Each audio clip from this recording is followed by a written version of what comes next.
Empieza el día más importante de la semana, por lo que voy a prepararte para todo lo que tienes que saber para el día de hoy. Perspectivas económicas, noticias de última hora, lectura de datos y análisis de Bitcoin, SP500, oro y eurodólar.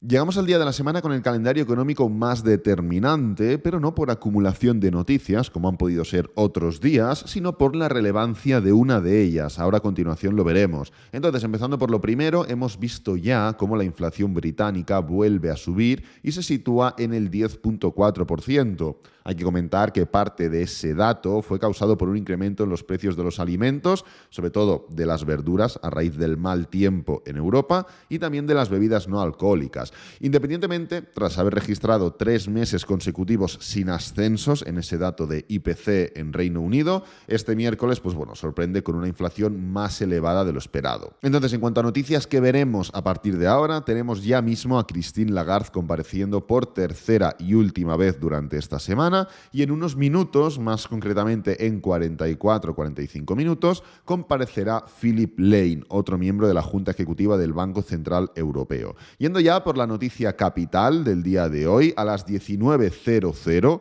UTC+1, conoceremos tanto la decisión de los tipos de interés en Estados Unidos como las proyecciones económicas del propio país. Aquí tenéis tipos de interés y proyecciones económicas del FOM. Posteriormente, ya a las 19:30, tendrá la rueda de prensa pertinente que justificará un poco las decisiones que se han tomado y dará un poquito de vista a largo plazo sobre lo que podemos esperar. Entonces, el tema no está en el dato en sí.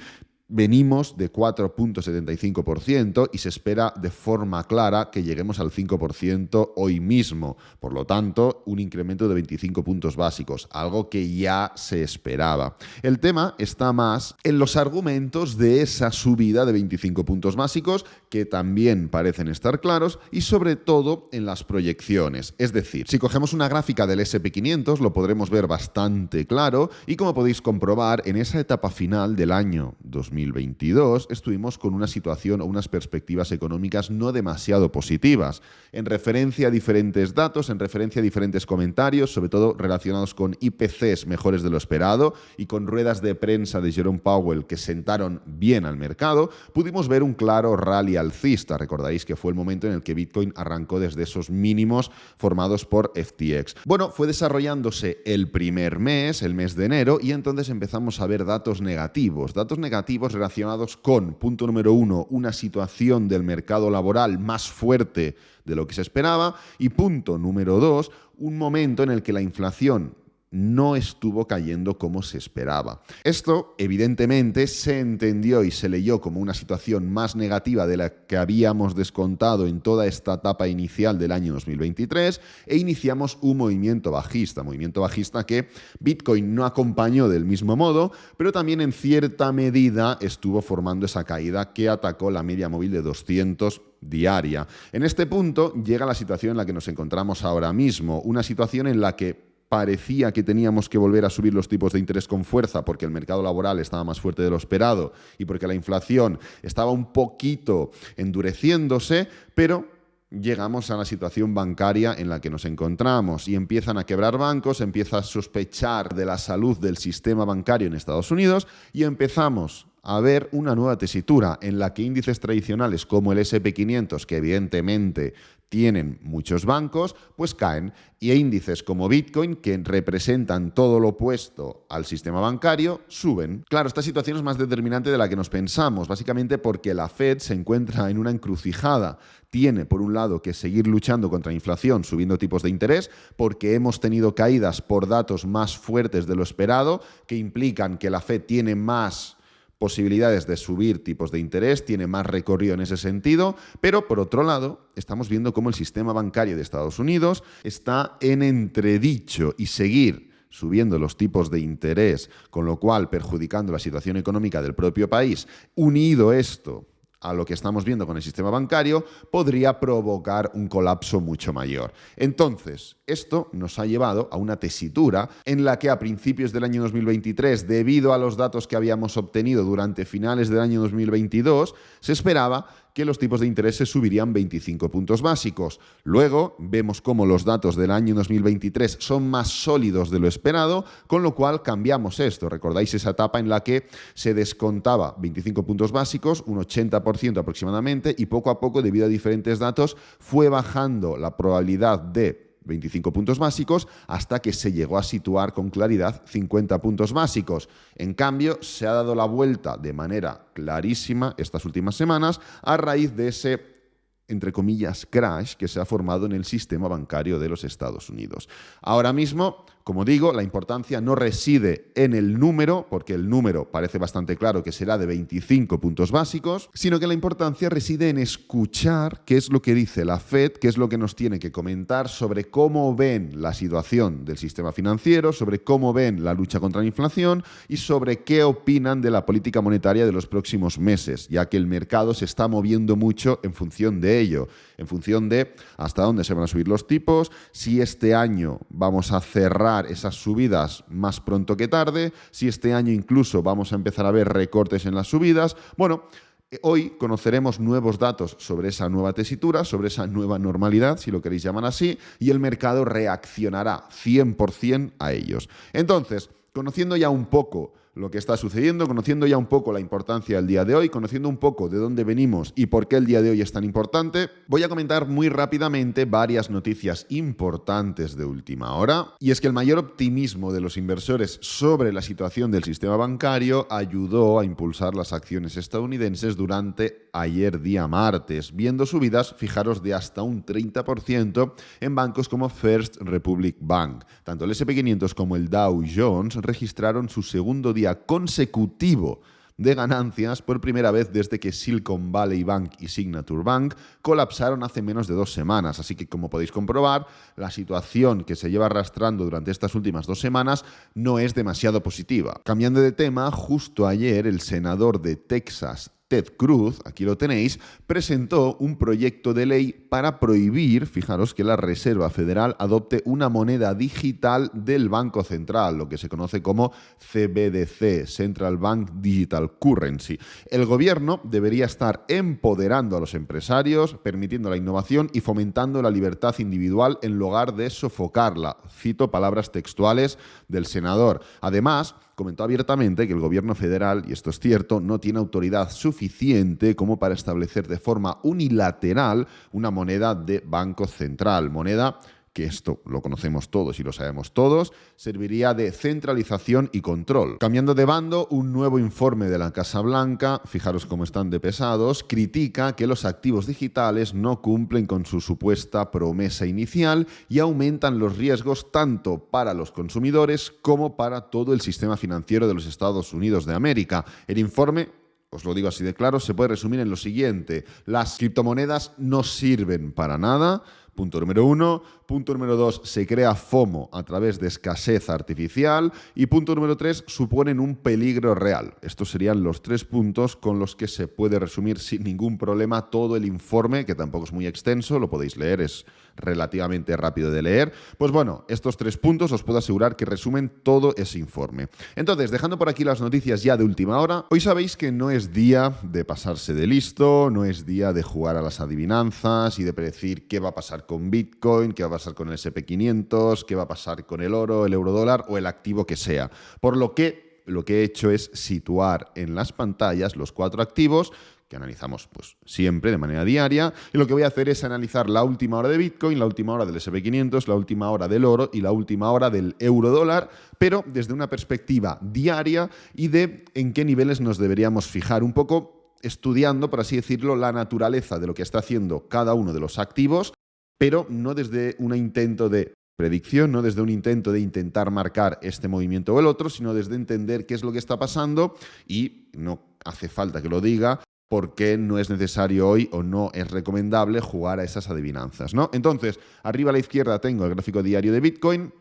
arriba a la derecha tengo el gráfico diario del S&P 500, abajo a la izquierda tengo el gráfico diario del oro, y abajo a la derecha tengo el gráfico diario del eurodólar. Empezando por la última hora de Bitcoin, como siempre, lo que está pasando con Bitcoin es claro. Está formando un claro movimiento impulsivo, está teniendo dificultades para romper esa diagonal alcista. lo cual es normal después de una subida tan clara, una divergencia en el volumen, una divergencia en MACD, una divergencia en todas y cada una de las temporalidades. Estamos viendo una clara desaceleración que puede indicarnos, punto número 1, una caída que no sería rara, al menos a testear ciertos niveles como el de los 27.000 puntos, ya lo comentamos ayer, o punto número 2, formar parte de un proceso de desaceleración mayor, por ejemplo, una especie de movimiento en canal que nos lleve directamente a los 30.000 y a partir de entonces veremos cómo podemos jugar. Recordad que si bien Bitcoin está presentando debilidad alcista en este gráfico diario, debilidad que, como digo, es normal por todo lo que venimos haciendo y por lo que estamos viendo en cuanto a las divergencias que he comentado, también está formando debilidad bajista en gráfico de 4 horas, habiendo creado aquí claramente un patrón de cuña, un patrón de desaceleración en niveles de resistencia, habiéndolo roto incluso, pero sin haber sido capaz no solo de caer, sino de no poder confirmar esa ruptura. Estamos viendo cómo la tesitura de Bitcoin para esta semana es muy importante porque el cierre semanal sí es alcista, con lo cual de confirmación de ciertas rupturas que hemos visto, por ejemplo, la parte máxima de este patrón de cuña, el nivel de los 24.000, 25.000, por ejemplo, la media móvil de 50 semanal, pues bien, el confirmar que esta semana es alcista, independientemente de la fuerza de la misma semana, deja atrás la tendencia bajista. Técnicamente hablando, no sirve el argumento de hoy los tipos de interés, no sirve el argumento de hoy la guerra de Rusia y Ucrania, no sirve el argumento de nada. Técnicamente hablando, si nos fijamos únicamente en el análisis técnico, que se supone que por norma, por estipulación, descuenta todo, vamos a dejar de hacer máximos y mínimos decrecientes para pasar a hacer máximos y mínimos crecientes, con lo cual tendencia bajista anulada. Nos guste más, nos guste menos, lo pensemos más o lo pensemos menos. Te lo creas o no te lo creas. Así que, un poco la situación de Bitcoin es esa. Fuerza alcista con diferentes divergencias importantes en diferentes indicadores. Desaceleración, con lo cual debilidad dentro de un movimiento importante, dentro de un punto importante. Normalidad en esa debilidad, pero pese a esa debilidad en gráfico diario, fortaleza en temporalidades inferiores, con lo cual son pistas interesantes. Evidentemente, el dato de hoy puede, sin ningún problema, dejar atrás este movimiento de desaceleración, sin ningún problema, o empezar a fomentar que esa desaceleración forme parte de una caída que como mínimo por niveles intradiarios nos llevaría a estos 27.000 puntos. Entonces, dejando ya de lado la última hora de Bitcoin, vamos a pasar con la última hora del SP500. Ayer ya comentamos que estábamos viendo debilidad en ese gráfico de una hora, que estábamos acercándonos de manera peligrosa a una tesitura de doble techo en gráfico horario, no lo estamos viendo aquí, pero bueno, en estos niveles de resistencia, y que podía ser la antesala a formar en esta zona de aquí, hacer zoom y ver una caída, un movimiento impulsivo, un doble techo y una continuación bajista que nos lleve a atacar directamente, los 3.700 puntos. Comentamos que en este tipo de situaciones, igual que ahora veréis en el euro-dólar, se suele formar muchas veces esta falsa dilatación. De hecho, pusimos el ejemplo que vimos aquí, falsa dilatación, para luego volver y romper y meternos de nuevo para adentro. Vamos a estar pendientes de hoy. Evidentemente, si los datos no son positivos para lo que se puede esperar en la tesitura del SP500, para lo que se puede esperar en referencia a la situación económica en Estados Unidos, esto confirmará una falsa ruptura, dilatación del día de ayer, falsa ruptura, envolvente bajista y nuevamente nos pondrá en la tesitura de atacar los 3.700. Si los datos son positivos, pues oye, dejaremos atrás esta situación de máximos y mínimos decrecientes y volveremos a atacar los 4.060 aproximadamente, este punto de aquí. Igualmente, la situación en términos semanales, en términos diarios, es de falta de claridad. Ayer tuvimos subidas, como hemos comentado, debido a la mejor perspectiva